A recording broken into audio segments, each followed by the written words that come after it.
नमस्कार दोस्तों, स्वागत करता हूं आप सभी का फिर से मेरे YouTube चैनल इन्वेस्ट्री 101 में। आज बात करेंगे दीपक नाइट्राइट के बारे में। ये एक केमिकल कंपनी है। हाल फिलहाल मैंने इसका काफ़ी ज़्यादा नाम सुना है, इसीलिए मैं ये वीडियो भी आपके सामने लेकर आया हूँ। इस वीडियो में जानेंगे फंडामेंटली ये कंपनी कैसी है, इसने क्या बिजनेस किया है, इसका हिस्ट्री क्या है, इसके वैल्यूएशंस क्या है, कैसे बाय करना चाहिए कि नहीं। चैनल को सब्सक्राइब और वीडियो को लाइक ज़रूर कर दीजिएगा। तो चलिए शुरू करते हैं। पहले बात करेंगे इस कंपनी की हिस्ट्री के बारे में। पास्ट में कंपनी ने कैसा परफॉर्म किया है। कंपनी इनकॉर्पोरेट हुई थी 1970 में और इसके फाउंडर तब थे चिमन लाल के मेहता। इसका आईपीओ 1971 में आया था। कंपनी एक लीडिंग मैन्युफैक्चरर है organic, inorganic, fine and speciality chemical में। कंपनी वर्ल्ड लीडर है 2,4 एंड 2,6 ज़ाइलिन प्रोडक्शन में और ये सेकेंड लार्जेस्ट प्रोड्यूसर है DASDA की। और ये मैन्युफैक्चर करती है wide range of intermediates for use in paints, cosmetic, lubricants, polymers, optical brightener, photographic chemical and speciality fibre. ये 20+ कंट्रीज में प्रेजेंट है। जैसा मैंने आपको बताया था, कंपनी सेकेंड लार्जेस्ट प्रोड्यूसर है DASDA की। कंपनी ने 7 अगस्त 2014 में एक ग्रीनफील्ड प्रोजेक्ट को अप्रूव किया था मैन्युफैक्चर करने के लिए फिनॉल और एसीटोन को दहेज, गुजरात के स्टेट में। और यह प्रोजेक्ट का फंडिंग जो हुई थी उसमें डेब्ट और इक्विटी का 60:40 का रेशियो था और इम्प्लीमेंट किया गया था दीपक फिनॉलिक्स के थ्रू। फिनॉल जो होता है वो वाइडली यूज़ किया जाता है laminates, foundry, automobile lining etcetera में। और एसीटोन जो होता है वो pharmaceutical, paints, adhesives and thinners में यूज़ किया जाता है। उस टाइम मेजॉरिटी ऑफ फिनॉल और एसीटोन जो होता था हमारी कंट्री इंपोर्ट करती थी बाहर से। 2016 में कंपनी ने अपने कुछ प्रोडक्ट्स का नाम चेंज किया था, जैसे bulk, chemical and commodity segment का नाम चेंज करके उसने बेसिक केमिकल्स कर दिया था। और फ्लोरोसेंट वाइटनिंग एजेंट का नाम बदल के उसने परफॉर्मेंस प्रोडक्ट, जिसको हम PP के नाम से भी जानते हैं।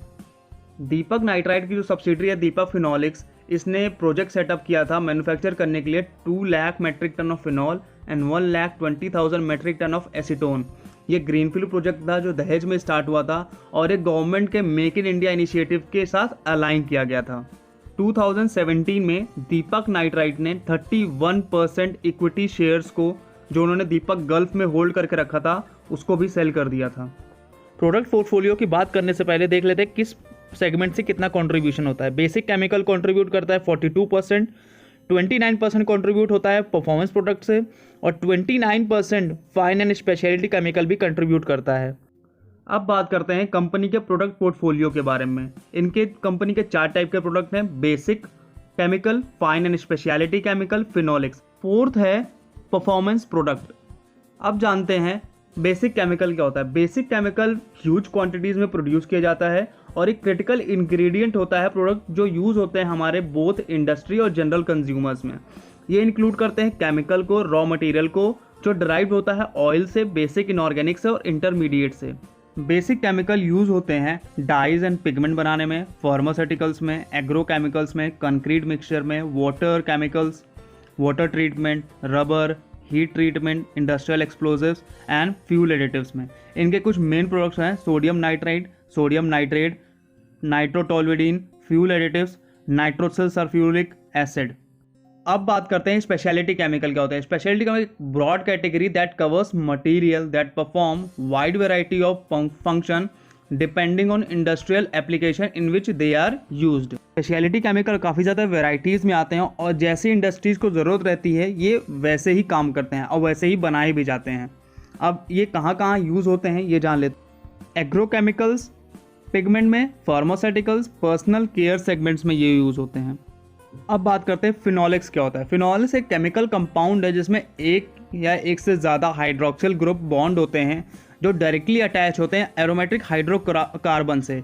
Phenolics main products are phenols, acetone and cumene. जब से दीपक नाइट्राइट ने दीपक फिनोलिक्स को लेकर फिनॉल और एसीटोन का मैन्युफैक्चरिंग स्टार्ट की है, उसने काफ़ी सारे डोमेस्टिक मार्केट को, बहुत बड़े डोमेस्टिक मार्केट को कैप्चर कर लिया है। 60% इंडिया का फिनॉल दीपक फिनोलिक्स बनाता है और 16% हम अभी भी इंपोर्ट करते हैं, 24% अदर्स में जाता है। 67% एसीटोन दीपक फिनोलिक्स बनाता है, 9% हम अभी भी इंपोर्ट करते हैं, 24% अदर्स बनाते हैं। तो आप देख सकते हैं अभी भी इसमें बहुत बड़ा मार्केट है जिसको दीपक फिनोलिक्स कैप्चर कर सकता है एसीटोन और फिनॉल दोनों में। इसने अगर ये मार्केट भी कैप्चर कर लिया तो दीपक फिनॉल का रेवेन्यू इनकी ग्रोथ बहुत तेज़ी से होगी और बहुत ज़्यादा होगी। दीपक फिनॉल बढ़ेगा तो इससे डायरेक्ट दीपक नाइट्राइट को भी फ़ायदा होगा और उसके स्टॉक प्राइस भी बढ़ेंगे। अब बात करेंगे इस बिज़नेस के चौथे सेगमेंट की, जो है परफॉर्मेंस प्रोडक्ट। परफॉर्मेंस प्रोडक्ट अपने फंक्शन और परफॉर्मेंस की वजह से यूज़ किए जाते हैं। इनको हम फॉर्मुलेशन केमिकल्स भी कह सकते हैं। ये प्रोडक्ट कैरेक्टरिस्टिक और उस प्रोडक्ट को एक की वैल्यू यही परफॉर्मेंस प्रोडक्ट ही प्रोवाइड करेगा। इसमें कंपनी के पास दो टाइप के प्रोडक्ट हैं। पहला है ऑप्टिकल ब्राइटनिंग एजेंट एंड दूसरा है DASDA। अब जानते हैं ऑप्टिकल ब्राइटनिंग एजेंट क्या है। Optical brightening agent whitening effect provide करता है फैब्रिक को। ये वाइटनिंग इफेक्ट इसलिए प्रोवाइड कर पाता है क्योंकि ये क्या करता है, अल्ट्रावायलेट लाइट को एब्जॉर्ब कर लेता है और फिर उसको रीमिट करता है ब्लू रीजन में जाकर। अब बात करते हैं DSDA क्या होता है। DSDA एक येलो कलर पाउडर होता है जो यूज होता है सिंथेसिस ऑफ डाई स्टफ में, like optical brightening agent, fluorescent. Optical brightening agent मैंने आपको बताया, ये प्रोडक्ट उसमें यूज़ होता है। अब बात करते हैं कंपनी के मैनेजमेंट की, देखते हैं इसका मैनेजमेंट कैसा है। इस कंपनी के मैनेजिंग डायरेक्टर हैं दीपक सी मेहता। दीपक सी मेहता जी ने अपनी ग्रेजुएट की डिग्री जो है यूनिवर्सिटी ऑफ मुंबई से ली थी। इनको 48 ईयर्स का एक्सपीरियंस है। ये चेयरमैन थे गुजरात स्टेट काउंसिल के और ये चेयरमैन थे national chemical committee at FICCI और ये प्रेसिडेंट भी रह चुके हैं इंडियन केमिकल काउंसिल के और ये ट्रस्टी हैं इस समय दीपक फाउंडेशन के। तो इनको वास्ट एक्सपीरियंस है और इनका मैनेजमेंट काफ़ी अच्छा है। हमने इस कंपनी के बिजनेस पे और मैनेजमेंट में तो डिटेल में बात कर ली। अब बात करते हैं इस कंपनी के फाइनेंशियल्स के बारे में। फाइनेंशियली कंपनी कितनी स्ट्रांग है। पहले बात करेंगे इसके रेवेन्यू की। रेवेन्यू कितना है और रेवेन्यू कहाँ कहाँ से आता है। इसका रेवेन्यू डोमेस्टिक से और एक्सपोर्ट से आता है। डोमेस्टिक मार्केट से इसका रेवेन्यू आता है वो 58% है टोटल रेवेन्यू का और एक्सपोर्ट से इसको 42% का रेवेन्यू है टोटल रेवेन्यू में से। अब बात करेंगे 2016 में अगर आप इनका टोटल रेवेन्यू देखेंगे तो 1336 करोड़ रुपीस था, जो कि अगर हम 2020 में देखेंगे तो 2230 करोड़ रुपीस हो गया है। अगर हम ईयर ऑन ईयर देखें तो रेवेन्यू बढ़ा है 2017 को छोड़कर। 2017 में इनका रेवेन्यू इसलिए कम हुआ था क्योंकि अब हैदराबाद साइड में जो इनकी एक ब्रांच है कंपनी की, उसमें फ्लड आ गया था तो उनकी वो फैक्ट्री थोड़ी टाइम के लिए टेम्परेली क्लोज कर दी गई थी, जिसकी वजह से इनके रेवेन्यू पे ये फ़र्क पड़ा है। अगर आप पिछले साल के मुकाबले इस साल का रेवेन्यू देखेंगे तो रेवेन्यू में 25% की ग्रोथ आई है। जो इनकी डोमेस्टिक मार्केट से जो रेवेन्यू आता है उसमें इन्होंने 7% की ग्रोथ दिखाई है, लेकिन एक्सपोर्ट मार्केट में इन्होंने 61% की ग्रोथ दिखाई है। 2019 में इनका एक्सपोर्ट मार्केट में जो रेवेन्यू था वो था 580 करोड़ रुपीस का, लेकिन 2020 में वो रेवेन्यू बढ़कर हो गया है 937 करोड़ रुपीस का। ओवरऑल रेवेन्यू ग्रोथ इनकी इस साल 25% की रही है। रेवेन्यू तो आपने देख लिया कि रेवेन्यू में इनकी अच्छी ग्रोथ आई है। अब बात करते हैं किस सेगमेंट से कितना रेवेन्यू आया है। कैटेगरी वाइज अगर हम इनका रेवेन्यू देखें तो 2018 और 19 में सबसे ज़्यादा कलर से ही आया था। कितना आया था 58% का, लेकिन आप 2019 और 20 में देखेंगे तो कलर में सबसे ज़्यादा है, बट कलर में भी 4% का इंक्रीमेंट हुआ है और वो बढ़कर हो गया है 62% का। दूसरा है इनकी इंडस्ट्री जो सबसे मेन है वो है इनकी एग्रो में 26% का रेवेन्यू था पहले पिछले साल, इस साल बढ़कर 22% का रेवेन्यू हो गया है। फ्यूल में आप देखेंगे इनका 10% का था, 9% का आया है, 1% की गिरावट आई है। और फार्मा में 3% का था, 4% का हो गया है। फार्मा में अपग्रेड जो हुआ है वो इसलिए हुआ क्योंकि अब ये फार्मा ग्रेड एसीटोन भी प्रोड्यूस कर रहे हैं, जिससे इनका फार्मा का बिजनेस काफ़ी बढ़ गया है। अदर से पहले भी 3% का आता था, इस साल भी 3% का। अदर्स में कौन कौन सी इंडस्ट्रीज है, टेक्सटाइल इंडस्ट्रीज़ हो गई, ये सब अदर्स में आती हैं, डिटर्जेंट, टेक्सटाइल, ये सब इंडस्ट्रीज़। अब देखते हैं कंपनी की सबसे इंपॉर्टेंट चीज़ जो होती है वो होती है बोरोइंग। इनकी बोरोइंग के साथ इनका क्या रिलेशन है। अगर आप देखेंगे 2016 में अगर इनकी बोरोइंग देखेंगे तो 158.92 करोड़ रुपीस की थी, लेकिन 2020 तक इन्होंने 5 ईयर्स के अंदर ही अंदर अपनी सारी बोरोइंग को पे कर दिया है और अब बोरोइंग इनकी ज़ीरो हो गई है। अगर आप इनकी डेब्ट टू इक्विटी रेशियो भी देखेंगे तो वो भी काफ़ी कम हुआ है पिछले साल के मुकाबले।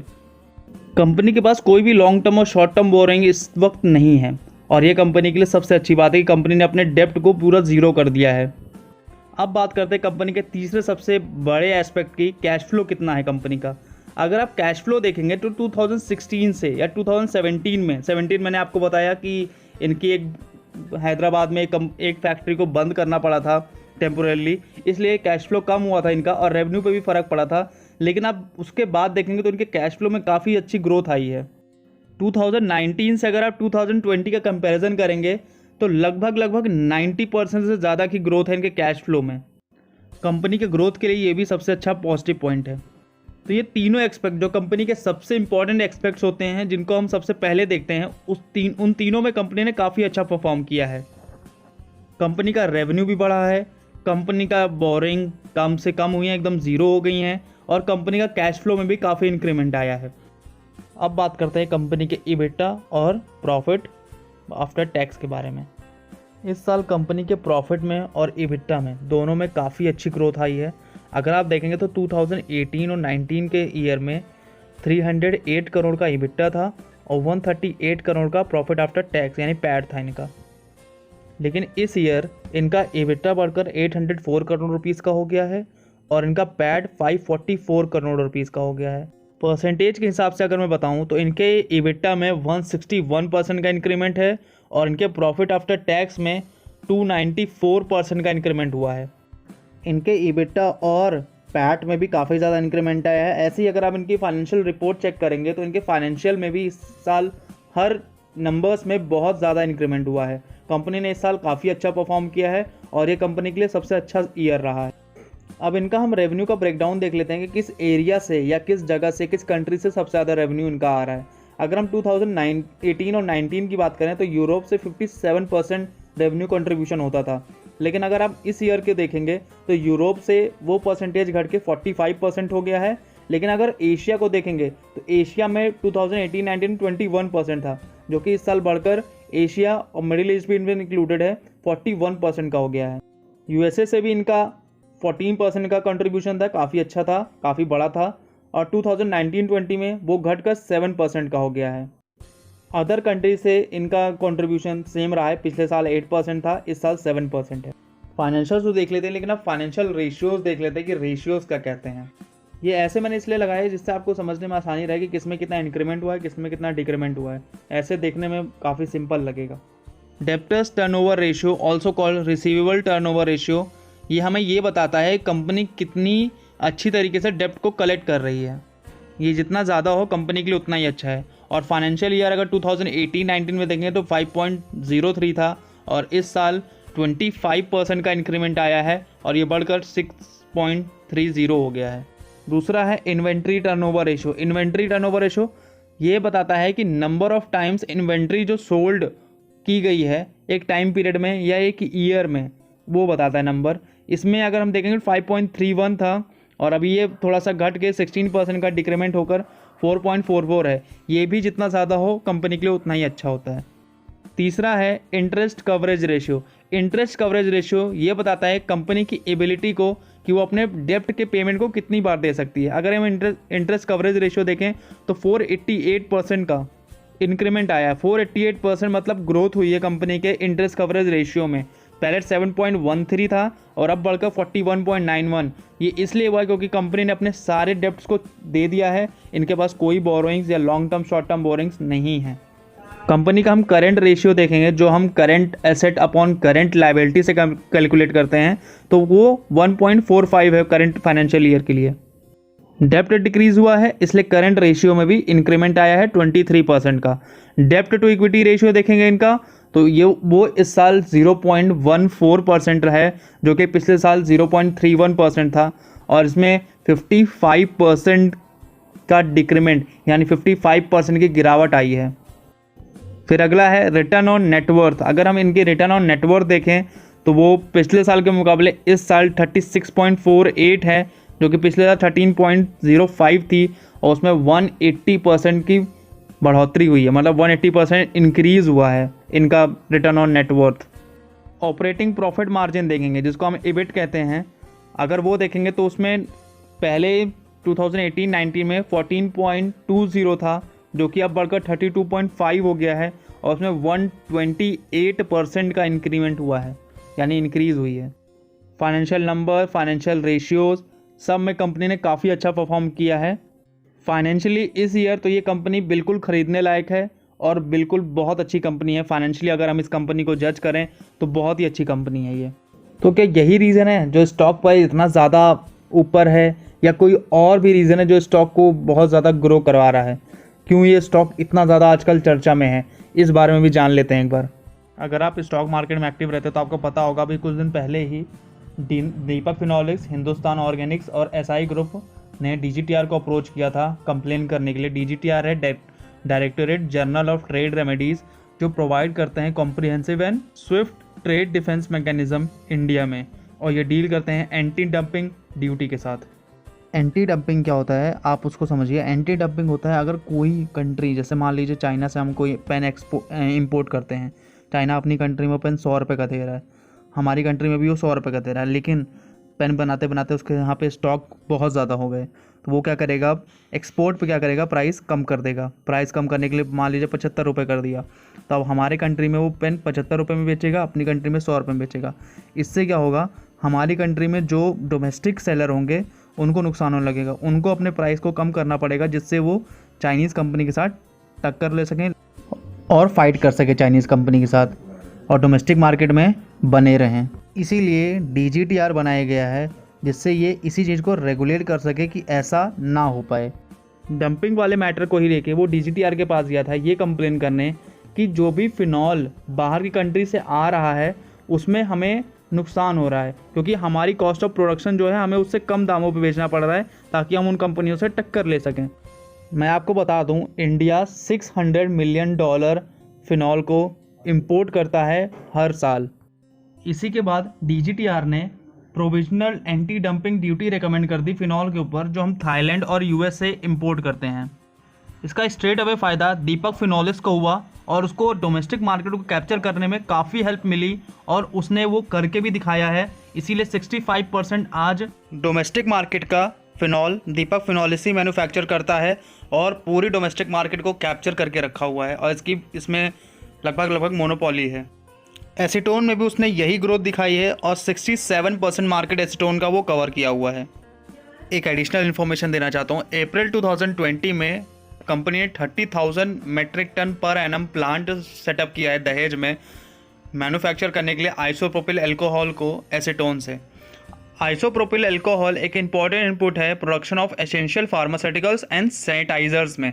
सैनिटाइजर इस समय काफ़ी ज़्यादा चल रहे हैं, इससे भी कंपनी को बहुत बड़ा फ़ायदा होने वाला है। सो आज इस वीडियो के लिए सिर्फ इतना ही गाइस। किसी भी कंपनी की पूरी एनालिसिस करना काफ़ी ज़्यादा इम्पॉसिबल है, इसीलिए मैंने जितनी इन्फॉर्मेशन हो सकती थी मैंने आपको सारी देने की कोशिश की है। मिलते हैं अगली वीडियो में, तब तक के लिए धन्यवाद। थैंक यू वीडियो देखने के लिए आप सभी का।